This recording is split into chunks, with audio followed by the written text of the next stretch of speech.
কুষ্টিয়ার 15 নং ওয়ার্ড আওয়ামী লীগের সহসভাপতি কাউন্সিলর বালু সম্রাট মহিদুল ও তার ভাই যুবলীগ নেতা মাহাবুল। 2014 সালেও তাদের ছিল না তেমন কিছুই।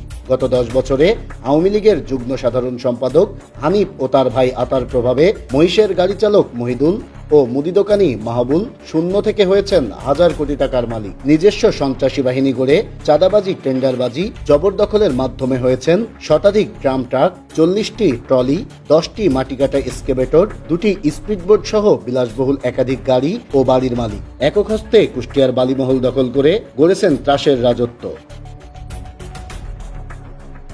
এক ভাই ছিল গরুর গাড়ি মুশকিলে চালাইতো, আর এক ভাই মুদির দোকান ছিল।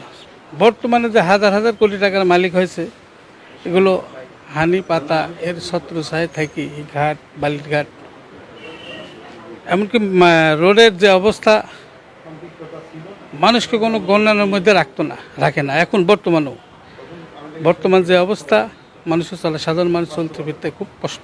দখল অত্যাচার তো এটা তো তাদের কাছে বলা বাহুল্য। কেউ তার প্রতি যে একটা কথা বলবে, সেই কথা বলার সুযোগ তারা রাখতো না। হাজার হাজার কোটি টাকার একটা সম্পদ করে নিয়েছে এই আতার হানিফের দ্বারা। তাই এই দুইজনের সহযোগিতায় তারা এইগুলো করে তোলা শিখ পাইছে। এবং যাতে গাড়ি আছে, প্রায় 100 খান গাড়ি আছে, ট্রাক, ড্রাম ট্রাক দিয়ে, তারপরে আপনার এই পেলোটা এক্সকেভেটর এবং 2টি স্পিড বোটও আছে। 100 টাকা ট্রাকের মালিক হয়ে গেছে, ভাটা আছে, ভাটা হয়ে গেছে তার। আগে ছিল 8টা ট্রাকের থেকে অনেক ট্রাক বানানো হচ্ছে।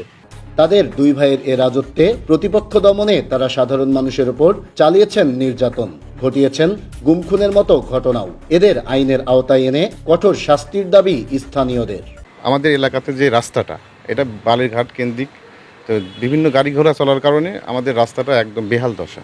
তো এই বিষয় নিয়ে আমি জাস্ট একটা ভিডিও আপলোড করার কারণে তারা এবং মহিদুল কমিশনার এবং তার দলবল সহ এবং তার ছেলে মেহেদি সহ আমাকে আমার উপরে প্রহার করে, আমার সঙ্গে গ্যাঞ্জাম হয় এবং আমাকে সেই ভিডিওটাকে ডিলিট করার জন্য চাপ দিয়ে ডিলিট করানো হয়। এর সুষ্ঠু তদন্ত হোক, আইনানুগ ব্যবস্থা নেওয়া হোক, এবং এই অসহায় মানুষদের উপরে যেসব নির্যাতন করা হয়েছে তার দৃষ্টান্তমূলক শাস্তি হোক। তবে এ বিষয়ে কথা বলতে যুবলীগ নেতা মাহবুলকে পাওয়া না গেলেও আওয়ামী লীগ নেতা মহিদুলের দাবি, এসব সম্পদ তারা গড়েছেন তার বাবার জমিতে ধান চাষ করে। হ্যাঁ, আমার কিছু ছিল না, আমার বাবার জমি ছিল না, ধান লাগাতাম। এখন আমি 5,000 কোটি টাকার মালিক, 5,000 কোটি টাকার। এত কথা আমি বলবো না। আমার কেস না, দুটোকে কেস দিয়ে আমার চেক করে দেখেন। আমি হানিফ 28 কোটার লোক নাকি আমি? এত কথা আপনার প্রশ্ন আমি জবাব দিতে পারবো না ভাই। এই আওয়ামী লীগ নেতা মহিদুল ও যুবলীগ নেতা মাহবুল গত 5 আগস্ট স্বৈরাচার শেখ হাসিনা সরকার পতনের দিন শহরের থানাপাড়া এলাকার সবুজ হত্যা মামলার আসামি হলেও এখনও নিজস্ব সন্ত্রাসী বাহিনীর প্রভাবে বহাল তবিয়তে রয়েছেন নিজ এলাকাতেই। এদেরকে দ্রুত আইনের আওতায় আনার দাবি স্থানীয়দের। নাহিদ হাসান তিতাস, দেশ টিভি, কুষ্টিয়া।